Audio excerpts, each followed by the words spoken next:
Salve, galera! Temos aqui esse corte do Linha de Passe da ESPN Brasil para falar da seleção brasileira que joga amanhã contra a Croácia. Jogo às 9 da noite. Ancelotti mantém 4 atacantes e confirma time da Copa do Mundo.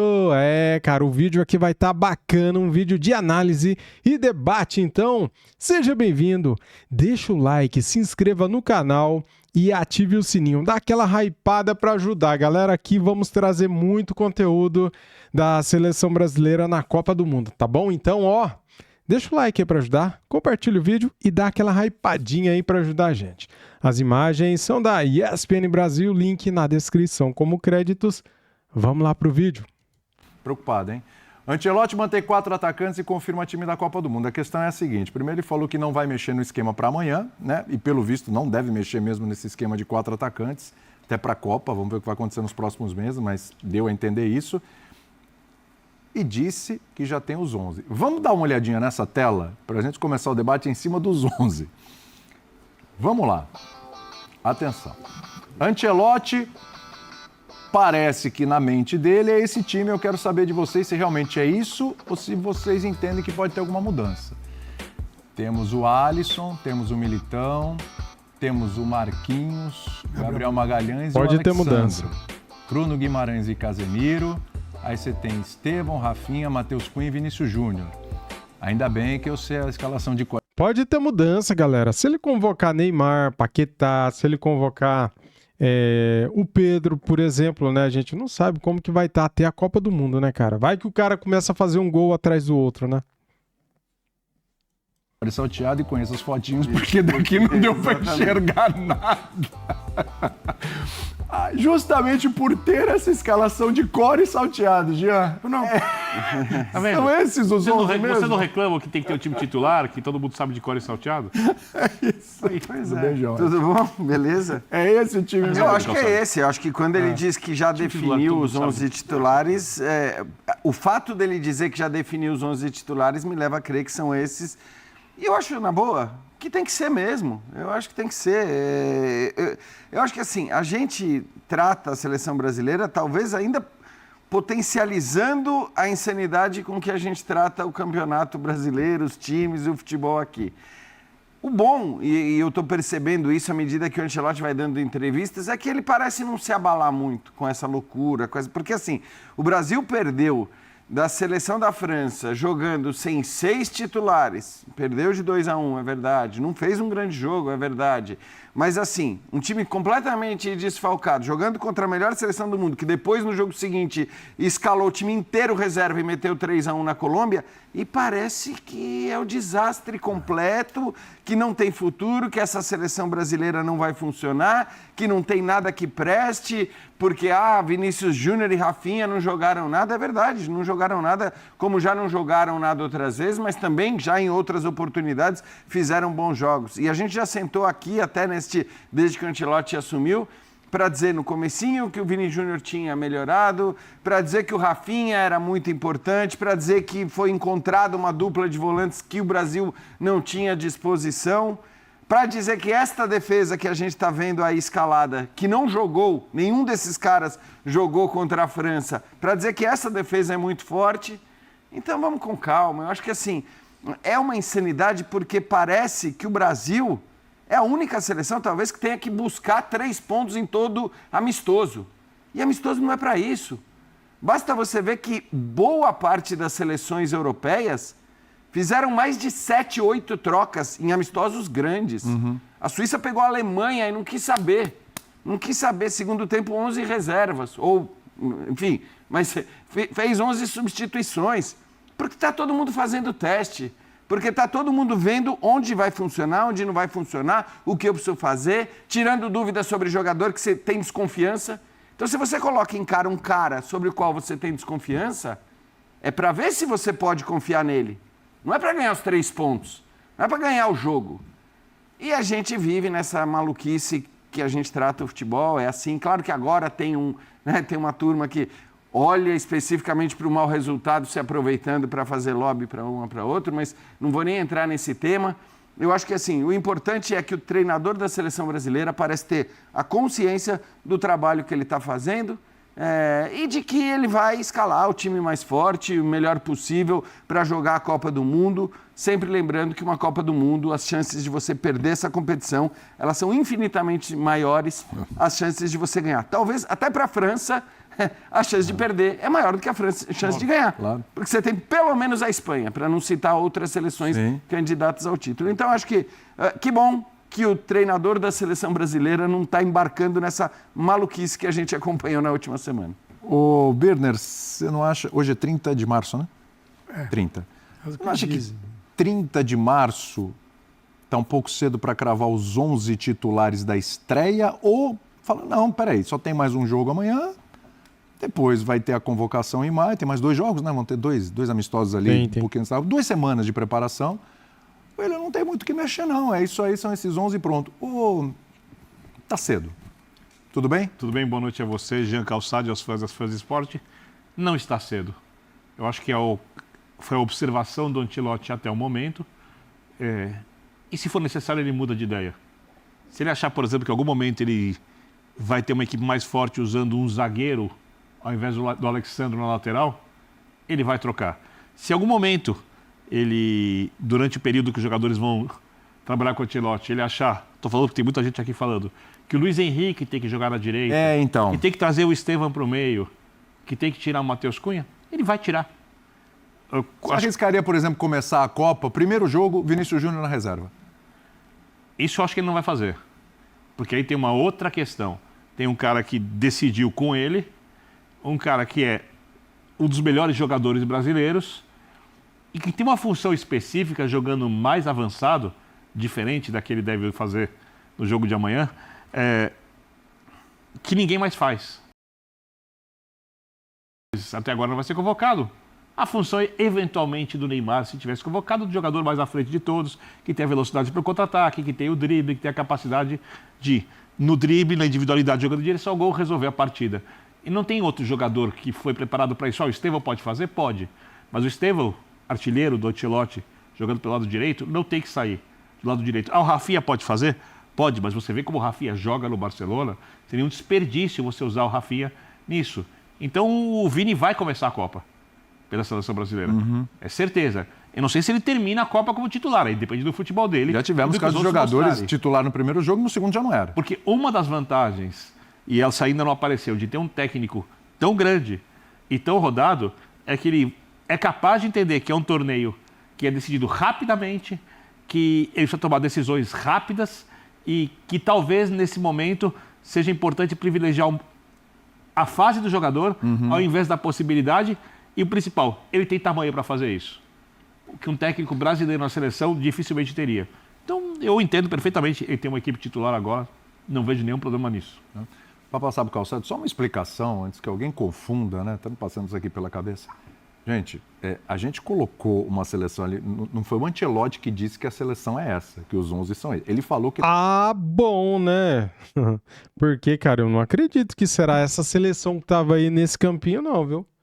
Vai mudar aí umas 2, 3 peças, eu acho. Ele já tem, às vezes o pessoal não viu a coletiva direito, pegou o bonde andando. Ele falou que já tem os 11 titulares na cabeça dele para a estreia, tá? Aí, a tela que a gente mostrou com esses jogadores titulares é da nossa cabeça, mediante as escalações que ele teve, as opções que ele fez, mediante todas as sinalizações que foram dadas pelo momento dos jogadores e tudo, para que fossem esses os 11 titulares. Mas essa é uma tela da nossa ideia aqui. O Ancelotti não cravou o nome por nome. A única coisa que ele cravou hoje na coletiva é que o Danilo já está convocado. Isso ele falou claramente, vai estar lá. Vai estar lá porque ele foi questionado sobre o Danilo. Isso ele já falou. Agora os 11 a gente montou aqui mediante todos os indícios do que pode ser essa seleção. Aí eu te pergunto, são 11 titulares para o primeiro jogo, certo? Que não significa que podem ser os titulares do segundo jogo. Pode ter alguma mudança aí. E aí, galera, vocês, na opinião de vocês, o que vocês acham dessa seleção que está na tela, essa provável escalação? Eu acho que não será exatamente como está aí não, tá? E aí eu entro nessa conversa. Mediante o que tem apresentado o Vinícius Júnior, mediante o que tem apresentado o Rafinha, caras que estão jogando, comendo a bola no futebol europeu, mas na seleção estão devendo.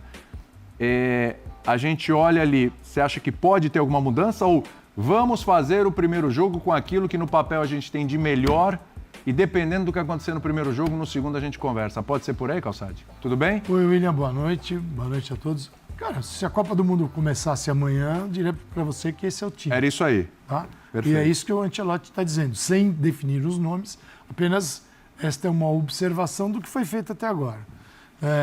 E ele está errado? Eu acho que ele está corretíssimo. Se daqui 4 anos, se ele renovar com a CBF, e daqui 4 anos ele chegar neste mesmo momento com uma seleção igual, sem ter movimentado o trabalho dele para outras situações mais amplas, aí a gente vai dizer que ele não aproveitou, talvez não tenha aproveitado tão bem o tempo. É o seguinte, o Carlo Ancelotti teve um tempo muito curto e eu entendo que ele definiu para ele mesmo uma conduta. Conduta é Casimiro e Bruno Guimarães. Deu certo? Deu. Acabou. Não se fala mais nisso. Ele precisa ter reservas, porque é muito difícil você ter Casimiro e Bruno Guimarães 8 jogos, chegar à final na Copa do Mundo, como ter qualquer 8 jogos, o goleiro às vezes vai. Então ele precisa ter o plano B. Plano B ganha a Copa do Mundo. Em 94, Ricardo Gomes e Ricardo Rocha, dupla titular do Brasil, baita dupla. Não foi para a Copa, não jogou a Copa. Aldair e Márcio Santos. Destruíram, foram espetaculares na Copa do Mundo. Tivemos um Mazinho entrando também no lugar do Raí. Não, você tem situações em mundiais que você não consegue monitorar e ter a certeza. Agora, ele está correto. Eu tenho esse time na cabeça. Mas e se fulano machucar? Ele vai olhar e falar, acho que eu vou testar outra situação. O que eu acredito é que ele vai, talvez ao longo da trajetória, mexer muito nessa função por dentro ao lado do Vinícius. E tem outros jogadores para situações diferentes, para momentos dos jogos, mas é isso daí. Então não dá para reclamar daquilo que a gente sempre reclamou. Que era um treinador que tomava decisões. Você imagina um treinador agora, vou ver, estou pensando, a Copa do Mundo aí. Cara, ele tomou decisão, ele falou, eu tenho time. Não, e outra, Calçade, ponto final. Para mim o que impressiona é que assim, bastou um jogo contra a França. Aí muda tudo. Melhor seleção do mundo. Por isso que é melhor jogar contra o time do Vaticano. Eu nem acho que seja a melhor seleção do mundo hoje. É a seleção com o maior potencial do mundo. Eu acho que a Espanha, ela joga mais constantemente. Mas, de qualquer maneira, é uma seleção que o seu time reserva foi lá e meteu 3-1 na Colômbia. Então, assim, eu acho que é importante a gente lembrar disso. O Brasil estava sem meio time titular e eu acho que a discussão sobre os 4 atacantes ou o time titular, você falou, depois muda, depois mexe na fase de grupos, acho que não faria sentido nenhum. Claro, assim, você pode mexer nas peças. Você pode mexer nos jogadores, dizer, beleza, o Vini Júnior não está rendendo, o Rafinha não está rendendo, o Matheus Cunha não está rendendo. Mas existe cadeira cativa. Tudo bem. A própria Copa do Mundo por Estevão, por ser uma Copa do Mundo, é um enorme desafio. Claro, que assim, é engraçado porque, só para mostrar como as coisas funcionam, era unânime, acho que até a última data FIFA, de que o Estevão era o grande nome da seleção do Carlo Ancelotti.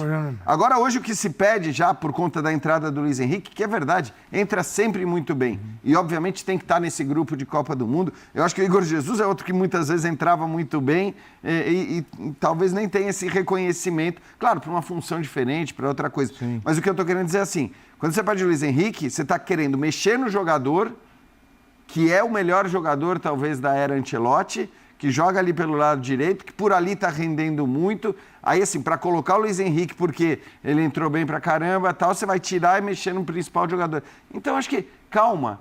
Quando o Ancelotti fala que o Danilo não vai ser titular em nenhum dos 2 jogos, aí ele vai para a Copa do Mundo. É a prova de que ele não está escalando os caras que ele acha que são os melhores, indiscutivelmente, que vão estar... Ele está tirando dúvidas. E ele tem que tirar dúvidas. Eu acho que é isso que as pessoas precisam entender nas datas FIFA, nos amistosos e tudo mais. E aí, só voltando para a questão do mudar a escalação ou o sistema tático, cara, o primeiro jogo do Brasil é disparado o jogo mais difícil, mas disparado. O jogo contra Marrocos é disparado o jogo mais complicado. Eu acho que se ele não mudou o sistema, né, que a gente falava, será que contra a França ele vai com os 4 atacantes? E fazia sentido a mudança, hein? Então, fazia. Se ele quisesse mudar, ele tinha o direito. Não, direito ele vai ter, acho que sempre, de fazer tudo. Mas assim, fazia sentido talvez até pelo fato de que você estava com a defesa reserva. Exatamente. Então, defesa reserva, você vai reforçar o meio-campo. Mas não, ele quis falar, não, tudo bem, vamos ver como eles vão se sair jogando contra. E acho que a gente pode tirar conclusões positivas, negativas, o que quer que seja. Mas eu acho que assim, ele está convicto, tanto que escalou essa formação até contra a França, e se ele escalar esta formação, como a gente imagina que seja, contra Marrocos, não vai ser contra o Haiti ou contra a Escócia, que são, assim, o Haiti muito frágil. A Escócia, eu fiz um amistoso terrível, jogando em casa, ela foi, assim, é uma seleção que oferece muito pouco, tem o McTominay sozinho tentando criar e fazer alguma coisa e chegar na área, ele cria, ele chega na área, ele faz tudo. Então não me parece que ali você tem a necessidade depois de mudar e de, vamos encorpar o meio-campo. Se ele começa contra o Marrocos, depois a tendência é manter os 4 atacantes. Tem coisas óbvias. Eu te pergunto, qual é o jogador que está sendo injustiçado no meio de campo da seleção? É isso que eu estava pensando. Mas me diga quem é o cara que fala assim, o Ancelotti é louco de não pôr para jogar. Concordo. O Ancelotti só não colocou 3, você não pode dizer que ele não goste de jogar com 3, porque ele tinha Casemiro, Modric e Kroos. Então ele joga. Quando tem 3, um pilar defensivo, um Toni Kroos que conseguia achar o companheiro 30 metros, enxergava os detalhes, o Modric também, um cara fantástico, ele tinha os caras e eles jogavam.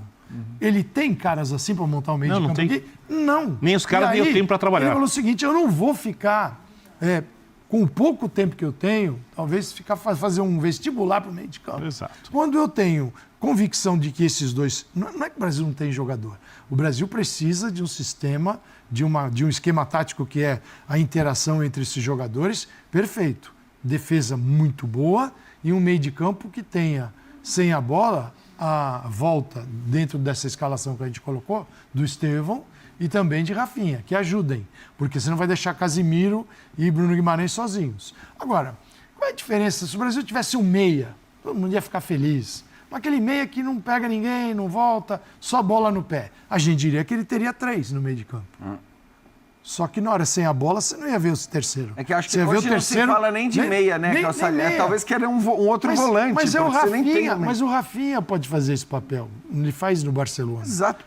Ele não vai ter... O Rafinha não será tão diferente do que joga no Barcelona. Há jogos que o Rafinha precisa estar mais aberto pelo lado esquerdo. Né? O Estevão, com esta formação, com um zagueiro como lateral direito, ele tem uma missão redefinida, porque é o seguinte, se o Estevão sair muito, o lado direito não vai ter ninguém. Então você tem que ter um Estevão talvez mais aberto, um time que se trabalha muito pelo lado esquerdo. E ele era o que menos saía da posição, exatamente, né, exatamente. Que é o cara que enxerga e ajusta. Exato. E ele fala, é isso que eu tenho. E na convicção dele, fala assim, por que não vai dar certo? Agora, os outros a França tem um trabalho que é enorme em relação ao Brasil. Então, o Deschamps tem opinião sobre muitos outros jogadores. O Ancelotti não pôde, cara. É que o problema, aqui no Brasil, as pessoas se divertem mais com os erros da arbitragem do que com o jogo. Elas se divertem mais com a guerra que uma lista de 26 pode gerar do que com a lista de 26 propriamente dita. E cada um tem a sua. Aí vira, nas redes sociais, uma pancadaria. Cara, é uma loucura. Né? As pessoas são muita gente, né? Não vou dizer maioria, mas quase 90%. Está todo mundo doente. E elas levam para cá. Então a lista do Ancelotti vai ser isso. Sempre vai aparecer alguém que ia ser o gênio da lâmpada, sem você olhar para o futebol brasileiro e definir. Esse aqui é um injustiçado, um meio de campo com 3, o terceiro, quem seria? Não esquece, o Paquetá. Não esquece que tem um que, se não for, Paquetá tá tem jogando. Uma galera... Mas, enfim, assim, eu não quero nem entrar muito nesse programa de hoje sobre carga. isso. Vamos ver Por enquanto está no controle de carga. Eu diria para a galera que é bom ir se acostumando, para não ficar chato. Assim, William. Fala. Muito bem, dito isso, temos aqui a escalação do Brasil. Ancelotti esboça seleção com 6 mudanças para enfrentar a Croácia. Galera, deixa o like, dá aquela hypadinha no vídeo, hype aí, cara, para ajudar, tamo juntos. Ó, nesta terça-feira tem vídeos aqui antes do jogo e pós-jogo, tá bom? Terá palpites, terá aqui tudo que você precisa saber sobre a seleção brasileira e Croácia. Bem dito isso, a seleção brasileira terá novidades na escalação para amistoso contra a Croácia nesta terça-feira às 21 horas de Brasília. O técnico Carlo Ancelotti esboçou 6 mudanças em relação à equipe que iniciou o duelo contra a França na quinta passada. No último treino realizado em Orlando, nos Estados Unidos, nesta segunda-feira, Ancelotti separou 11 titulares para treinar bolas paradas. Na sequência, fez um trabalho técnico e tático no qual misturou os atletas para os lugares do lateral direito Wesley e do atacante Rafinha, ambos cortados por lesões na coxa. Ancelotti indicou que os escolhidos foram Ibanes e Luiz Henrique. No gol, o técnico deve manter o rodízio e dar nova chance a Bento no lugar de Ederson. Na zaga, Marquinhos volta a ser titular. Ele está recuperado de dores no quadril que o deixaram fora da última partida e entra no lugar de Bremer.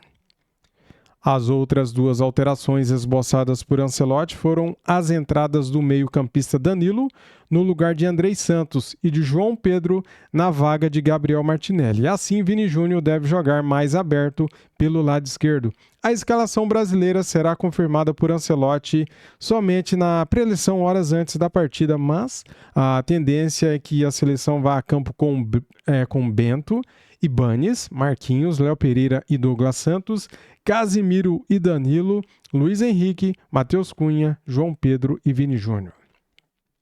Ao final da atividade, a comissão técnica comandou um exercício de finalizações. O duelo entre Brasil e Croácia é terça-feira às 21 horas, horário de Brasília. E é isso, galera. O primeiro jogo da seleção brasileira será no dia 13 de junho, pela Copa do Mundo, tá? É contra o Marrocos, em Nova Jersey, New Jersey.